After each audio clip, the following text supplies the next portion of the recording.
युवा साथियों, बेरोजगारों की विभिन्न मांगों को लेकर लगातार हमारा संघर्ष जारी है। चाहे वो सड़कों पर उतरकर आंदोलन करना और चाहे मंत्री और मुख्यमंत्री से मिलने की बात हो।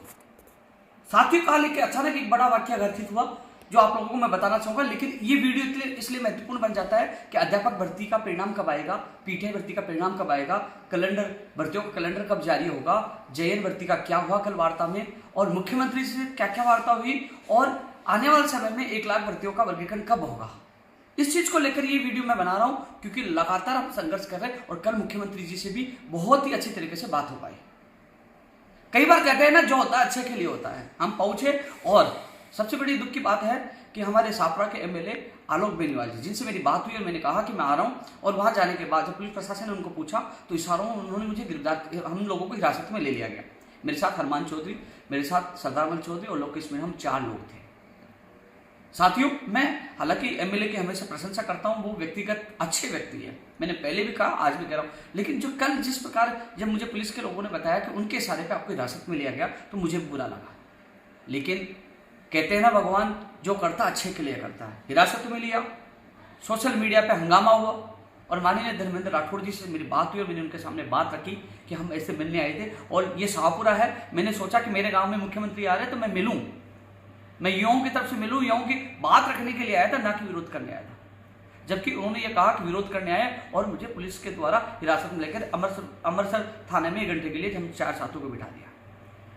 धन्यवाद देना चाहूंगा धर्मेंद्र राठौड़ जी का। उन्होंने सीएम ओएसडी और एसपी आईजी सबसे बात की और उसके बाद वही जो पुलिस 1 घंटे तक हमें थाने में बिठाया रखा, वही पुलिस सामान हमें लेकर वहां पहुंच गई। इससे ज्यादा वाक्य नहीं हुआ कि जैसे ही मुख्यमंत्री जी मुझे देखा और मुझे पकड़ लिया, सम्मान दिया, बात की, और फिर वहां से मुझे हेलीकॉप्टर हेलीपैड तक ले गए और उन्होंने चर्चा की कि हमने भर्तियां बहुत निकाली, पूरे देश में सबसे ज्यादा निकाली, आपको बोलना चाहिए।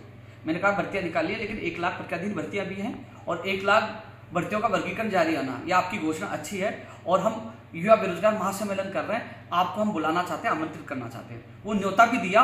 और साथियों, आपने देखा कि लगातार मैं आप लोगों की आवाज उठा रहा हूं। उसमें 48,000 पदों पर तृतीय श्रेणी शिक्षक भर्ती है और 5546 पदों पर पीटीआई भर्ती है। इसके अलावा अलग अलग विभागों में 1 लाख भर्तियां प्रतिदिन है, जिनको आचार संहिता से पहले मैं पूरी करवाना चाहता हूं। मजबूती से माननीय मुख्यमंत्री जी के सामने बात रखी साथियों। और एक चीज और बताना चाहूंगा, वहां पहुंचा, निमंत्रण दिया, भर्तियों की बात रखी, मुख्यमंत्री ने पूरा सम्मान दिया, हेलीपैड तक मुझे साथ ले गए और पूरा सम्मान दिया। मुझे भी अच्छा लगा कि उन्होंने संवेदनशीलता दिखाई और बात की। लेकिन जो घटना घटी थी वो अच्छी हुई। यदि पुलिस प्रशासन मुझे वहां से हिरासत में लेकर नहीं जाता तो इतने अच्छे माहौल में हमारी वार्ता भी नहीं हो पाती। पता नहीं भीड़ में मुलाकात होती कि नहीं होती, लेकिन मुलाकात अच्छी हुई, बात आप लोगों को पूछे, उसका परिणाम आने वाले दिनों में आपको देखने को मिलेगा। मैंने हर बात मजबूती से आप लोगों की बात उठाई है। तो साथियों, एक चीज और बता दूं, आज शनिवार है, शनिवार के दिन भी कर्मचारी चयन बोर्ड में अधिकारी काम कर रहे हैं। सीएम साहब से मुलाकात के माननीय चेयरमैन मोदी जी, कर्मचारी चयन बोर्ड के चेयरमैन मोदी जी से मैंने निवेदन किया था कि 31 मई से पहले दोनों परिणाम आ जाए। उन्होंने कहा यस, यानी कि जब शिक्षा मंत्री जी ने फोन किया था मई के एंड में या जून के प्रथम सप्ताह में उन्होंने परिणाम जारी करने की बात की थी। लेकिन कल मुख्यमंत्री जी से मुलाकात की है और आज मैंने फिर और बात की है। यानी कि जब लगातार प्रयास कर रहे हैं, मुझे लग रहा है कि प्रयास रंग लाएंगे, यानी कि उम्मीद है कि मई महीने में इसका परिणाम जारी हो जाएगा, पूरी उम्मीद है। और यदि जून का प्रथम सप्ताह भी लग जाता है तो हमें कोई दिक्कत नहीं, क्योंकि मुख्यमंत्री जी और मुख्यमंत्री के अधिकारी की मंशा है कि जुलाई अगस्त तक इनको, यानी कि सितंबर तक, यानी कि आचार संहिता अक्टूबर में लगेगी, उससे पहले इनको स्कूलों में भेजने का सरकार का उद्देश्य है। जो हम प्रयास करें वो प्रयास सफल होते नजर आ रहे हैं। साथियों, एक चीज और मैं बताना चाहूंगा, लोग सवाल उठाते हैं मुख्यमंत्री जी से मिलना, वहां जाके पुलिस की हिरासत में रहना, इस गर्मी में 1 घंटे थाने में बैठे रहना और जाना और युवाओं के जाकर उनके अधिकारों की बात करना, इससे ज्यादा आदमी क्या संघर्ष कर सकता है। इस गर्मी में उस दिन भी विश्व का सबसे बड़ा ज्ञापन देकर सड़कों पे हमने संघर्ष किया, मुख्यमंत्री से मिला हूं और आगे मिलूंगा जब मेरे युवाओं की बात आएगी। मुझे 1 लाख प्रतिदिन भर्तियों को भी आचार संहिता से पहले पूरी करवानी है और 1 लाख भर्तियों का वर्गीकरण करवाना। 17 मई को एक मुख्य सचिव महोदय जो मीटिंग ले रही है, इस संबंध में मैं कार्य विभाग के अधिकारियों से कल ही मैं मिल के आया था, क्योंकि मुख्यमंत्री प्रमुख सचिव के निर्देश पर अखिल अरोड़ा जी जो वित्त सेक्रेटरी है, उनसे मेरी मीटिंग हुई थी और मेरे साथ पंचायत राज जैन भर्ती का प्रतिनिधि मंडल भी शामिल था। 550 पदों पर वित्तीय स्वीकृति मिल चुकी है, ये अच्छी बात है। 550 पदों पर पंचायत राज के लिए वित्तीय स्वीकृति मिल चुकी है और अन्य विभागों में जितने पदों की सूचना है हमसे मांगिए कि आप इकट्ठा करके दे दीजिए, आप प्रार्थना पर उसमें आप लिख के दे दीजिए, उस अनुसार और जो वैकेंसियां जहां जहां विभाग में उनको जोड़कर एक बड़ी भर्ती के रूप में हम पंचायत राज भर्ती निकाल सके। ये अच्छी सूचना, कल अच्छी मीटिंग हुई। उसके बाद डीओपी में अधिकारी से मुलाकात हुई, उन्होंने कहा उम्मीद जताई कि 17 तारीख को जो मीटिंग होने वाली है मुख्य सचिव मोदी जी के नेतृत्व में, उनकी अध्यक्षता में, वो महत्वपूर्ण होगी क्योंकि साथ ही उसके बाद भर्तियों का वर्गीकरण का कैलेंडर जारी हो सकता है। सरकार की मंशा है और कल मुख्यमंत्री जी के सामने ये मैंने बात रखी है। साथ ही उसके अलावा पीटीआई भर्ती का परिणाम भी इस महीने में आएगा, जल्द आएगा और जुलाई में वो लोग जून एंड या जुलाई में वो लोग स्कूलों के अंदर रहेंगे। 7 जून को होने वाले प्रोग्राम में पीटीआई और थर्ड ग्रेड जो तृतीय श्रेणी शिक्षक भर्ती के अध्यापक वहां मुख्यमंत्री को धन्यवाद देने भी आएंगे और अपना नियुक्ति कैलेंडर जारी करने की मांग करने भी आएंगे क्योंकि 7 तारीख को मुख्यमंत्री जी के सामने उन अभ्यर्थियों को मिलाऊंगा कि साहब ये लोग अध्यापक भर्ती के या पीटीआई भर्ती के। 7 जून का प्रोग्राम ऐतिहासिक होगा, इसमें सरकार से लेकर तमाम नेताओं को हमने बुलाया है क्योंकि युवाओं की आवाज बुलंद करना, युवाओं को न्याय दिलाना मेरा कर्तव्य है। तो पीटीआई भर्ती का भी परिणाम 31 मई से पहले आएगा, हो सकता है 20 और 30 के बीच में कभी भी आ जाए, लेकिन इसमें भी हमने एक स्पेशल रणनीति बनाई है जो मैंने उन साथियों को बता दिया था कि इस रणनीति के साथ हमें काम करना है क्योंकि कई लोगों की मंशा इस भर्ती को अटकाने की है, लटकाने की है, रद्द कराने की है और मंशा को कामयाब नहीं होने दूंगा। इसलिए उन लोगों ने कहा कि ये रणनीति आउट मत करना। मेरे जो कोर कमेटी के लोग पीटीआई भर्ती के उनको मैंने बता दिया है। तो कल की जो मीटिंग सुगत थी पीटीआई भर्ती के अभ्यर्थियों के लिए भी और अध्यापक भर्ती के अभ्यर्थियों के लिए भी। अध्यापक भर्ती के अभ्यर्थियों को मैं कहना चाहूंगा, आप लोग भ्रमित करने वाले और भर्ती लटकाने वालों से, रद्दी गेंद से बचकर रहे। कल मुख्यमंत्री जी के सामने आपकी बात मजबूती से रखी है और आज ही बात हुई है, मैंने चेयरमैन साहब से निवेदन किया था और मैंने निवेदन किया साहब 31 मई से पहले परिणाम जारी हो जाए तो जिससे हम 7 तारीख को मुख्यमंत्री जी का स्वागत करके और जल्द से जल्द जोड़ने की मांग रखेंगे। उन्होंने कहा ओके। अब उम्मीद है इसी महीने में यानी कि जो मई के अंतिम सप्ताह और जून का प्रथम सप्ताह का जो आश्वासन मिला था, लगता है मई का सप्ताह वाला आश्वासन पूरा हो सकता है। यदि 2-4 दिन एक्स्ट्रा भी लग जाए तो हमें कोई दिक्कत नहीं क्योंकि हमें ज्वाइनिंग जुलाई अगस्त तक लेनी है और उसके लिए आगे की तरफ हम बढ़ रहे हैं।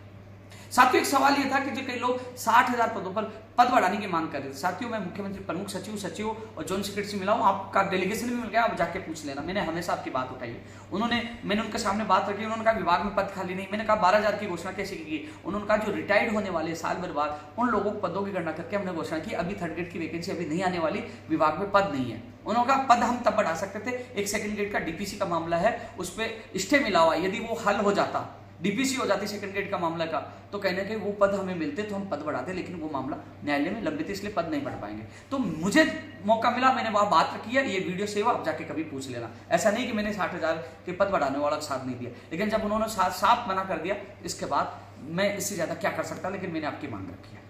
साथियों, भर्ती परीक्षाओं का कैलेंडर आज काम चल रहा है कर्मचारी चयन बोर्ड में, कैलेंडर आज जारी हो जाए तो हो जाए, अगले वीक में भर्ती परीक्षाओं का, यानी कि आज की संभावना भी है, मैं आपको बता दूं शनिवार के दिन भी संभावना है, यदि काम हो गया तो आज, और काम नहीं हुआ तो फिर अगले वीक में भर्ती परीक्षाओं का, चाहे वो कृषि परीक्षक हो, चाहे पशु परिचारक हो, चाहे सूचना सहायक हो, चाहे संगणक हो, चाहे जूनियर अकाउंटेंट हो, चाहे एलडीसी हो, जो सीईटी में जो शामिल भर्तियों के साथ साथ बिना सीईटी में शामिल भर्तियों की परीक्षा तिथियों का कैलेंडर जारी हो जाएगा। ये आपके लिए अच्छी बात है। जो हमने धरातल पर 10 मई को हमने गर्मी में संघर्ष किया था, भर्ती परीक्षाओं का कैलेंडर जारी किया जाए, हमने संघर्ष किया था अध्यापक भर्ती और पीटीआई भर्ती का परिणाम जारी किया जाए, हमने संघर्ष किया था सीईटी सीनियर 2nd ग्रेड का परिणाम जारी किया जाए, वो भी जल्द जारी होगा। आज यदि 3 भर्तियों का अभी परिणाम जारी होना है तो आज है आने वाले वीक में, क्योंकि आज भी काम चल रहा है। मैं धन्यवाद देना चाहूंगा चेयरमैन मोदी जी को और कर्मचारी चयन बोर्ड के अध्यक्ष तमाम कर्मचारियों को, आज छुट्टी के दिन भी वो वर्क कर रहे हैं, कार्य कर रहे हैं। तो यह आज होता है तो आज, नहीं तो अगले वीक में, चाहे वो वीडियो या प्रयोगशाला सहायक का प्रोविजन परिणाम हो, चाहे सीईटी सीनियर 2nd ग्रेड का परिणाम हो, ये तत्काल आने वाले दिनों में जारी होंगे, आपको ये परिणाम देखने को मिलेगा।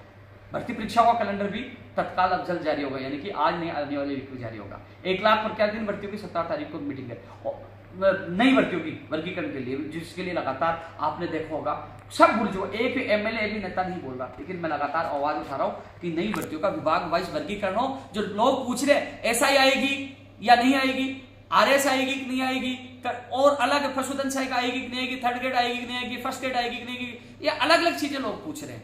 तो विभाग वाइज वर्गीकरण हो जाएगा, तो सबको पता लग जाएगा मेरे विभाग में इतने पदों पर भर्ती आ रही है, वो लोग अपनी तैयारी में जुड़ जाएंगे। तो साथियों, सारी चीज जो हम लगातार संघर्ष कर रहे हैं धरातल पे, उसका परिणाम मिल रहा है। क्योंकि साथियों, बात करने वाले बहुत कम, 10 आदमी नहीं होते और वो केवल सोशल मीडिया पे शेयर बन जाते हैं, लेकिन यहाँ धरातल पे भी कर रहे हैं। और थाने में जब हिरासत में 1 घंटे रहने के बावजूद भी मुख्यमंत्री से मिलकर आपकी बात मैंने रखी है, आगे भी मैं रखता रहूंगा, क्योंकि मेरा लक्ष्य है 1 लाख प्रक्रियाधीन भर्तियों को पूरा करवाना, 1 लाख भर्तियों का वर्गीकरण करवाना। प्रक्रियाधीन भर्तियों में प्राथमिक तौर पर अध्यापक भर्ती, पीटीआई भर्ती और तमाम जो भर्तियां जो प्रक्रियाधीन है उनको पूरी करवाने का मामला साथ में है। साथियों, चयन भर्ती के लिए मैं बोल चुका हूं, कैलेंडर के लिए मैं बोल चुका हूं, तो ये आज का वीडियो महत्वपूर्ण है। कुल मिलाकर आज छुट्टी के दिन भी कर्मचारी चयन बोर्ड में कार्य जारी है। आने वाला वीक महत्वपूर्ण होगा। फर्स्ट ग्रेड का परिणाम भी आने वाले वीक में जारी होना शुरू हो आएंगे परिणाम, इस संबंध में मैंने बात रखी है।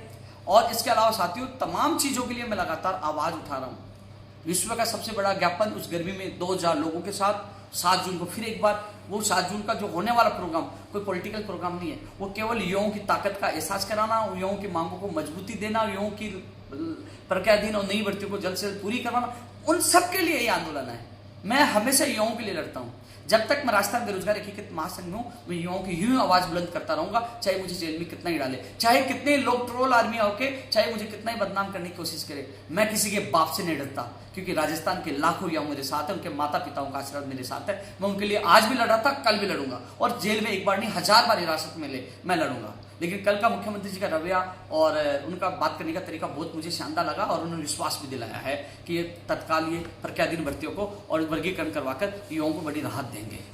इसके अलावा साथियों, कर्मचारी चयन बोर्ड के अलावा आरपीएससी की भर्ती परीक्षा का कैलेंडर जारी करें, इसके लिए हम लगातार प्रयास करें। पीटीआई भर्ती के बारे में मैं बता चुका हूं। और साथियों, एक चीज बता दूं, नई कंप्यूटर अनुदेशक हो, कनिष्ठ अनुदेशक हो आईटीआई कॉलेजों में, चाहे वो पीटीआई लाइब्रेरियन हो, सारी भर्तियों के लिए हम प्रयास कर रहे हैं। कैलेंडर जारी होगा तो सब में स्थिति स्पष्ट हो जाएगी। कई बार मैं किन भर्तियों का नाम नहीं लेता तो लोग सोचते हैं मैं नई कंप्यूटर अनुदेशक भर्ती को भूल गया। नहीं भूला, जो सरकार ने वादा किया था, शिथिलता नहीं दिया, बोले हम नई भर्ती निकालेंगे। तो साथियों, मैं वादा कर रहा हूं, यदि सरकार अपने वादे से मुकरती है तो सरकार के खिलाफ चुनाव में मोर्चा खोलूंगा और वोट की चोट दूंगा, चाहे वो पंचायत राज जैन भर्ती हो, चाहे कंप्यूटर अनुदेशक भर्ती हो। मैं वादे पे हूं और लड़ूंगा, ऐसा नहीं। लेकिन जब सरकार सकारात्मक है, मुख्यमंत्री जी मिल रहे हैं, अधिकारी मिल रहे हैं, अधिकारियों से हमारी मीटिंग हो रही है, कर्मचारी चयन बोर्ड के अधिकारी भी हमसे अच्छी तरह बात कर रहे हैं, शिक्षा मंत्री मिल रहे हैं, जब सारा काम पॉजिटिव चल रहा है तो हमें परिस्थिति के अनुसार चलना पड़ेगा, क्योंकि हमें काम से मतलब है, राजनीति से मतलब नहीं है। विरोध वहां किया जाता है जब काम अटक जाए। जब हमारी सुन रहे हैं, मिल रहे हैं, तो कहीं ना कहीं हमें पॉजिटिव रहना चाहिए। हमें राजनीति से परे हटकर हमें हमारा लक्ष्य ये होना चाहिए कि हमारी भर्तियां पूरी हो। हम राजनीति में छड़ गए, हर किसी का पक्ष लेंगे, हर किसी के पक्ष में बोलेंगे, तो कहीं ना कहीं हमारी ये भर्तियां जो जिसको हम पूरी करवाना चाह रहे हैं आचार संहिता से पहले या कैलेंडर जारी करवाना चाह रहे हैं, वो अटक जाएगी। साथियों, मेरा उद्देश्य इन भर्तियों को पूरा कराना है। हालांकि कई लोग अलग अलग बातें कहेंगे, अलग अलग ये कहेंगे क्योंकि मुख्यमंत्री से नहीं मिलूं तो मुख्यमंत्री इनसे नहीं मिलते, इनकी में दम नहीं है। अब जब हम दम लगा के जब मुख्यमंत्री से मुलाकात होती है तो यार पता नहीं है मुख्यमंत्री से क्यों मिला है। तो ये लोगों की सोच है, मैं सोच को बदल नहीं सकता, लेकिन मैं इतना कह सकता हूं, आने वाले समय में आपको सच्चाई का पता लग जाएगा। मेरे लिए मेरी युवा महत्वपूर्ण है। हाँ, ये जरूर है, जहां सरकार अच्छा काम करेगी मैं धन्यवाद देने के लिए कभी भी कतराऊंगा नहीं। कल यदि धर्मेंद्र राठौड़ जी मुझे वहां फोन करके नहीं छुड़वाते और मुख्यमंत्री से नहीं मिलवाते तो कल की रात मेरी थाने में गुजरती। इसलिए मैंने धन्यवाद दिया, क्योंकि उन्होंने कल मुझे जेल से छुड़ाने में अहम भूमिका निभाई। और मुख्यमंत्री जी ने अच्छी बात की और उन्होंने कहा प्राथमिक तौर पर भर्तियों करेंगे, तब मैंने मुख्यमंत्री जी को धन्यवाद दिया। जहां अच्छा काम होगा मैं धन्यवाद दूंगा, जहां गलत काम होगा मैं सरकार का सबसे पहले विरोध करूंगा। मेरे लिए मेरे पहले है। धन्यवाद साथियों, ये वीडियो महत्वपूर्ण है, सब तक शेयर करिए, क्योंकि हमारा संघर्ष रंग ला रहा। मैंने कल परसों भी मैंने कहा था, जो हमने बड़ी संख्या में घेराव किया था और विश्व का सबसे बड़ा ज्ञापन दिया था, गर्मी में हजारों व हजारों इकट्ठे होते, उसका परिणाम देखने को मिलेगा। वर्गीकरण भी होगा, कैलेंडर भी जारी होगा, परिणाम भी जारी होगा और जल्द ये प्रक्रिया की भर्तियां भी पूरी होंगी। धन्यवाद।